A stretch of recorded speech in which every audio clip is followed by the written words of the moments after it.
গত কয়েকদিনের টানা বর্ষণ আর গরমের কারণে ভোলায় বেড়েছে শিশুদের নিউমোনিয়া সহ ঠান্ডাজনিত রোগের প্রকোপ। এতে রোগীদের চাপ বেড়েছে জেলার 250 শয্যার জেনারেল হাসপাতালে। চাপ সামলাতে হিমশিম খাচ্ছেন নার্স ও চিকিৎসকরা। ভোলা থেকে মোহাম্মদ অনিক আহমেদের তথ্যচিত্রে ডেস্ক রিপোর্ট। ভোলা জেনারেল হাসপাতালে চিকিৎসাধীন আছেন 2 শতাধিক রোগী। এর মধ্যে নিউমোনিয়ায় আক্রান্ত 1.5 শতাধিক। হাসপাতালে রোগীর চাপ বেড়ে যাওয়ায় দেখা দিয়েছে শয্যা সংকট। এতে বাধ্য হয়ে মেঝেতে চিকিৎসা নিতে হচ্ছে রোগীদের। বেডগুলোতে গড়ে 2 থেকে 3 জন করে রোগী। অন্যদিকে মেঝেতে তিল ধারণের ঠাঁই নেই।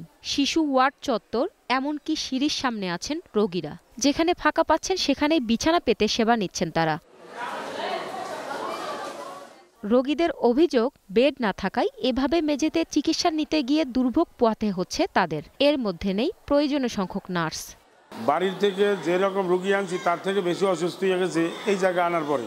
প্রথমত সিটের সমস্যা আছে, আমরা ওখানে সিট পাইতেছি না, বারান্দায় আছি। এরপরে ফ্যানের সমস্যা। চিকিৎসা কি চলে, ডাক্তার আইলেস না, ডাক্তার নার্সে করে যা লিখে দেয় তা ওরা দেয়, কিন্তু এরা তো ডাক্তারে চেঞ্জ করবো যে কি দিতে হইব না হইব, এটা তো এরা কোনো একটা ইয়েই নেয় না ডাক্তাররা। টানা বৃষ্টি, দিনে গরম এবং রাতে ঠান্ডা অনুভূত হওয়ায় ঠান্ডাজনিত রোগে আক্রান্ত হচ্ছেন শিশুরা। তবে রোগীর চাপ বেশি হলেও প্রয়োজনীয় সেবা দেওয়ার চেষ্টা চলছে বলে জানান হাসপাতালের আবাসিক মেডিকেল অফিসার।